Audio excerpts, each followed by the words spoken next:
Last question ये बड़ा प्यारा सा है कि कल एक बच्चे ने लिखा है, मैं नाम नहीं बता सकता, तो नाम तो बताना भी नहीं चाहिए ऐसी बातों में। उसने लिखा है कि yesterday my roommate tried to kill himself but I reached flat at the right time, so we talked and I was able to answer all his questions except दो तीन क्वेश्चंस हैं। एक तो ये कि वो थोड़ा अपसेट है, उसको लगता है कि भगवान मेरे साथ ही ऐसा क्यों कर रहा है, गॉड, कर्मा, एटसेट्रा।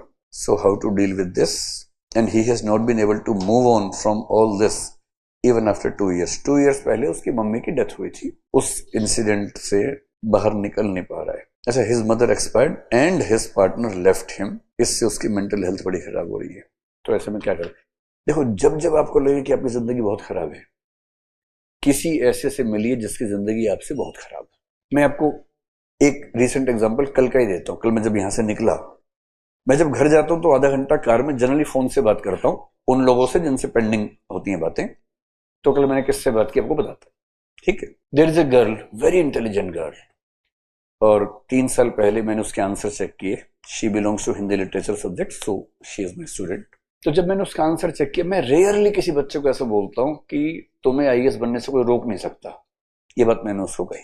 तो मैंने उससे कहा कि तुम्हें आईएएस बनने से केवल एक इंसान रोक सकता है, वो तुम खुद हो। ये मैंने उससे कहा 3 साल पहले। मैं बहुत कम लोगों से कहता हूं, जनरली जिससे कहता हूं उसका सिलेक्शन हो जाता है। इसलिए नहीं कि मेरे अंदर ज्योतिष की शक्ति है, आंसर देख के समझ में आ जाता है। जब आप एक फील्ड में काम करते हैं 20-25 साल, so you start understanding what will make examiner very happy. But she was not willing to live in Delhi. She said I will go back to my home state, I will prepare from there. तो मैंने, ठीक है, आप वहीं पढ़ें। मैंने एक दो टीम मेंबर से मिलवा दिया कि if you have any problem talk to these people, they will help you and will make sure that any of your genuine concern is answer to properly. 6 महीने पहले वो मुझसे मिलने आई, 2.5 साल के बाद, और तब पता लगा कि she faced depression for 2 years for some personal reason which I can not reveal in the classroom. तो फिर मैंने समझाया, मैंने कहा जिंदगी सबकी ऐसी होती है, टेंशन मत लो, ठीक है, जो बीत गई सो बात गई, आगे कोशिश करते हैं फिर से। So she started working very hard again. अब सोचिए, कभी कभी किसी किसी की नियति कितनी खराब हो सकती है। ठीक, on 14 June I was in Mumbai for some personal, और एक इंटरव्यू मेरा कल परसों में आया है, तो उसी दिन वहां वो भी शूट हुआ था। 15th को मैं वहां से आने वाला था। उस दिन सुबह पता लगा कि दिल्ली में मुखर्जी नगर में एक इंस्टीट्यूट में आग लग गई है। उसमें कई बच्चे ऊपर फंस गए थे। जो थोड़ा सा पेशेंस रख पाए, बाद में सीढ़ियां खुली, ऊपर से चले गए, बच गए। कुछ बच्चों ने जंप किया, उनमें से 2-3 को चोटें आई। एक के सिर में काफी चोट आई, but she is fine now. एक लड़की को चोट ज्यादा आई, उसका एक हाथ पूरा टूट गया, कमर के नीचे काफी प्रॉब्लम है। एक बच्चा है जिसको शायद मतलब लोअर बॉडी में पैरालिसिस जैसा कुछ हो गया है, but no one has died, almost all of them are safe. 2 cases बहुत सीरियस हैं। सीरियस मतलब लाइफ का थ्रेट नहीं है, but yes, they have sustained injuries. 3 दिन पहले मुझे पता लगा कि जिस लड़की को इतनी इंजरीज लगी हैं, ये वही लड़की है। अच्छा, मुझे 1 महीने से ये पता था कि इस नाम की एक बच्ची को चोट लगी है, but I never imagined she can be that person. 3 दिन पहले मुझे उसका मैसेज आया, और उसने बहुत सारे फोटो और वीडियो भेजे, जो उसके ऑपरेशन हुए, सर्जरीज हुई, क्या क्या हुआ, वो सब बताया। So I talk to her 2 days बैक। Yesterday again she had sent me a message that I want to talk to you. So I talked to her for around 30 minutes yesterday. उसने कहा तो नहीं, पर उसकी बात का भाव यह था कि why me?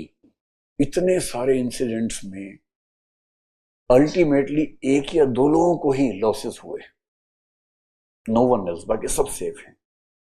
Why me? और उसको ठीक होने में भी 6 महीने लगेंगे।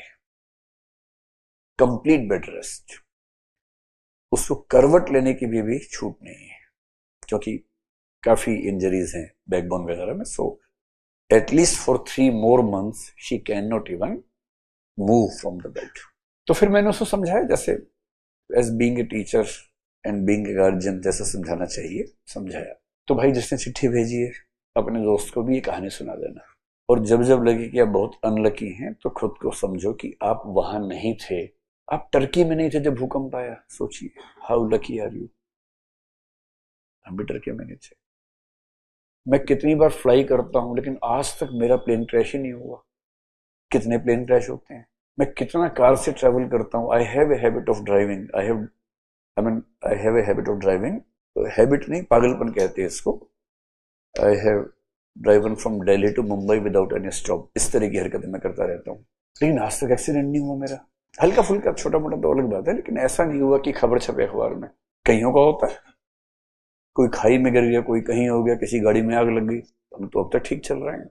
सो we have hundreds of reasons to be happy, but we have a tendency to focus on what we don't have, not on what we have. And this is the basic problem. And ये problem नहीं है, ये हमारे philosophy में हम पढ़ते हैं इस चीज को।